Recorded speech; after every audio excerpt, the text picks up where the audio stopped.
Good morning, students. Welcome to my class. Previous day we discussed the physical properties of hydrogen, and today we will discuss the chemical properties of hydrogen gas. First we will discuss the reaction or action with metals. Okay. Active metals like sodium, lithium, calcium, they will react with hydrogen gas at higher temperature to form their respective hydrides. Okay, like sodium. Okay, sodium you have to melt, and finally it will react with this hydrogen gas and forming sodium hydride. In the similar way, calcium will also react with hydrogen gas and forming calcium hydride. And if you think about lithium, potassium, they will also react with hydrogen gas, forming lithium hydride, forming potassium hydride. Okay. Now these metals are oxidized to metal hydrides. Here sodium is in 0 state, and here sodium is in +1 state. So metal is oxidized, and hydrogen here it is 0 state and here it is -1 state. That means hydrogen is reduced. Okay, that you have to understand. And these hydrides, if you add water, definitely again it will produce hydrogen gas. Suppose you are taking that calcium hydride, and if you add water, then what you will get? You will get calcium hydroxide and hydrogen gas. Okay, calcium hydroxide and you will get hydrogen gas. Understand? So any hydride, okay, whenever you are adding some amount of water, it will produce again hydrogen gas. Next we will discuss the reduction properties of hydrogen gas. Reduction. You can take any metal oxide that will react with this hydrogen gas and metal will be free. Okay, and you can reduce that metal oxide to metal. Suppose zinc oxide you have taken. If you react with hydrogen gas, zinc will be free and there will be formation of H2. So here metal zinc oxide, okay, zinc is +2 state and here zinc is 0 state. So it is reduced. Hope you can understand. In this way you can take ferric oxide, that will also react with hydrogen forming iron solid, okay, and water will be formed. You can take lead oxide also can be reduced by hydrogen gas. If you can take copper oxide, okay, that will also react with the hydrogen gas, and you will get copper. Okay, so hydrogen gas here acting as a reducing agent and hence is oxidized to water. Okay, here hydrogen is 0 state and here hydrogen is +1 state. Okay, so it is oxidized to water, and metal oxides are reduced to free metal. Okay, here you are displacing oxygen from metal oxide and you are getting pure metal. Hope you can understand. Next we will discuss reaction with air.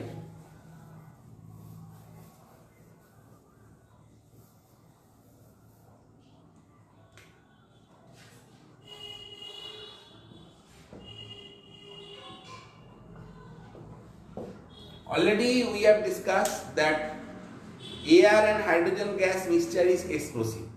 Hydrogen gas is not helping in combustion, but hydrogen gas is combustible. Okay, but it is not a supporter of combustion. So it burns in air with a pop sound. We have already demonstrated. Okay, actually this hydrogen gas reacts vigorously oxygen in presence of flame. Okay, or in presence of fire. Okay, and this reaction is exothermic in nature. So what is the reaction? That hydrogen gas is reacting with oxygen forming water. Okay, and huge amount of heat will be produced. Okay, one day our petroleum will be finished. That time you have to use this reaction for getting power. Okay, now in many places, okay, and many countries, okay, they are using hydrogen powered car. So this is the main reaction. And here one important thing is that the side product, that means product is water, it is not doing any harm to the environment. Suppose when you are burning petrol, definitely there will be formation of carbon dioxide gas that is harming the environment. Carbon dioxide gas is the cause of the global warming. But here if you do this reaction, okay, for getting power or generating power, okay, so it is environmental friendly. Okay, next we will discuss that reaction with nitrogen gas.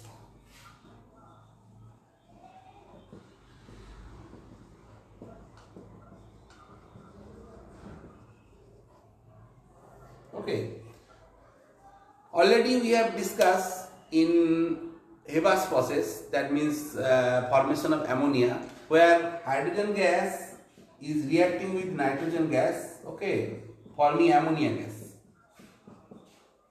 Okay, now here different conditions are there. You have to use iron catalyst, and you have to use molybdenum as what we can say. Molybdenum is promoter. Promoter function is that it increases the reactivity of the catalyst or activity of the catalyst. Okay, and temperature also required.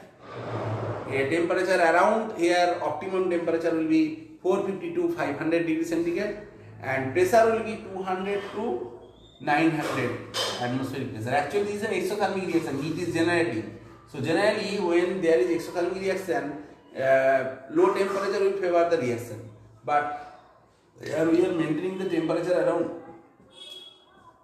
450 to 500 degrees centigrade. 450 to 500 degrees centigrade, and here we are getting the maximum heat. And here also you observe that from 4 molecules we are getting 2 molecules, so pressure is reducing. So if we increase the pressure, definitely the amount of product will be increased. But definitely there will be some optimum temperature where you will get the maximum product. So optimum pressure here we are maintaining that 200 to 900 atmospheric pressure, and temperature we have to maintain 450 to 500 degrees centigrade. That you have to remember. Next we will discuss the reaction with sulfur.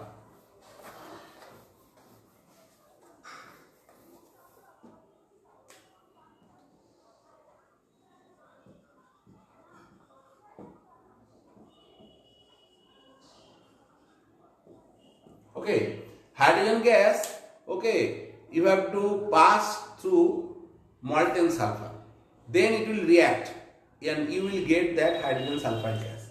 So hydrogen gas is reacting with molten sulfur and you will get hydrogen sulfide gas. So all of you know the property of hydrogen sulfide gas is a Rotterdam smell gas, and whenever this gas is passed through lead acetate solution or lead acetate paper, it turns it silvery black because of formation of lead sulfur. Okay, next we will discuss reaction with carbon.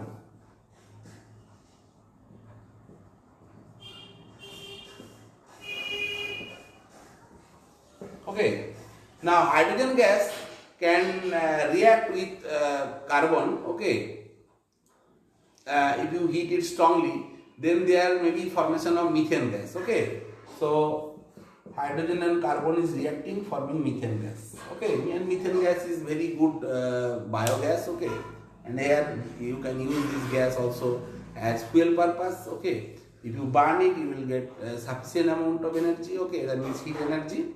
Next we will discuss the reaction with hydrocarbons.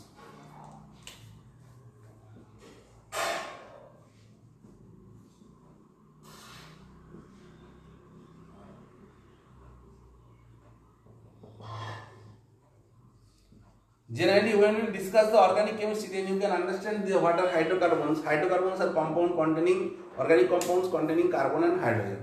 Now, generally 3 types of hydrocarbons are there. One is called alkane, another is called alkene, another is called alkyne.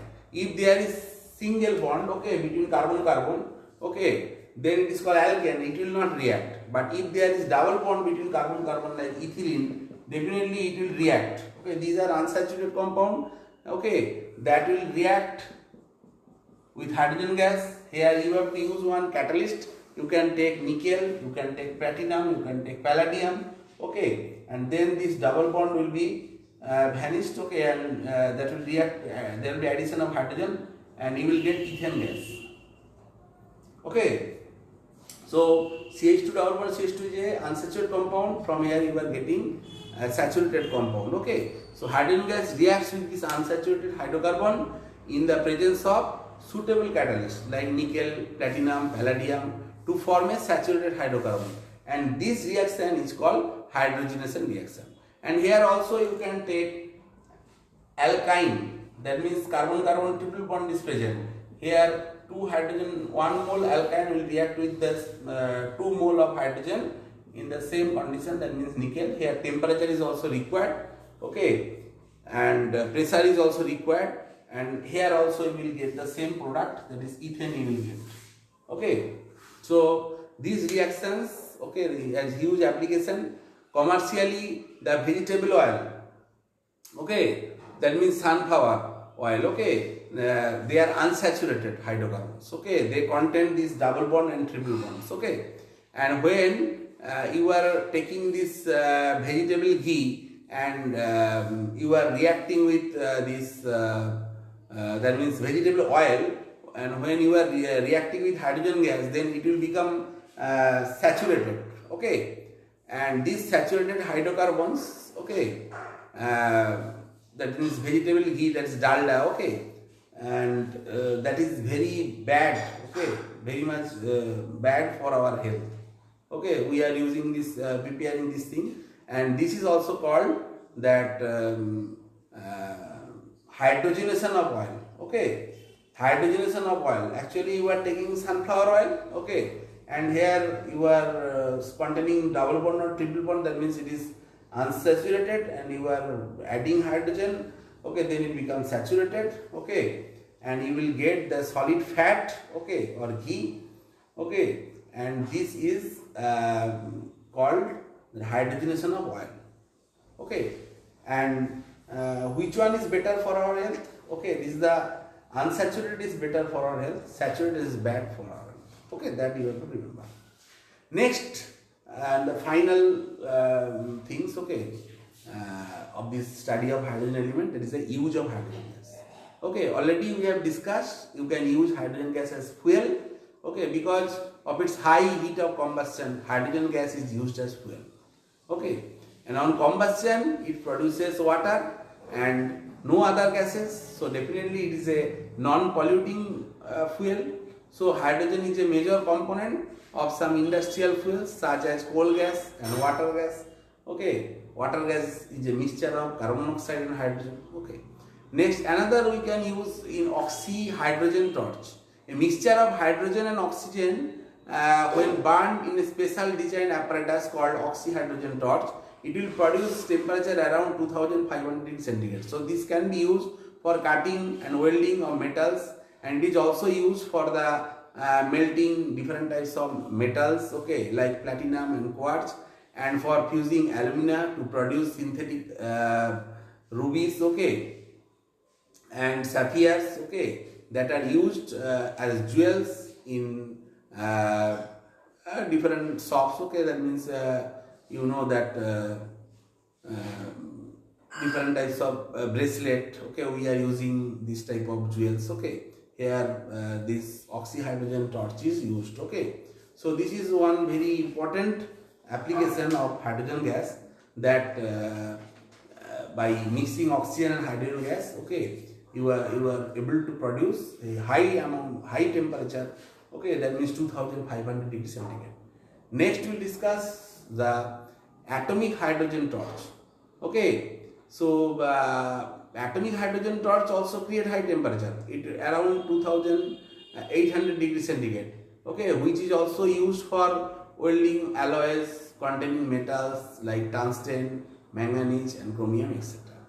Next we will discuss the application of hydrogen in salt lighting gas, jets and automobile lighters, okay. And already we have discussed that the hydrogenation of vegetable oil, okay, we can use hydrogen gas to prepare solid ghee, okay, that means banaspati, whatever we call in the local name is dalda, okay. Now for producing artificial petrol from coal also we can use hydrogen gas. And finally we can use this hydrogen gas in metallurgical purpose, okay. Metallurgy means where we are extracting different kinds of metal. So whenever you are getting pure form of the metal oxides like copper oxide, zinc oxide, iron oxide, lead oxide, and you are reacting with hydrogen gas, then this oxide oxygen will be removed, okay, metal oxide oxygen will be removed, and you will get a free metal. So in this way you can easily extract pure metal. Okay, so in this way you can use hydrogen gas in metallurgical purposes. So in this way we have completed this chapter. So next day we will start another new chapter. So today up to this, thank you.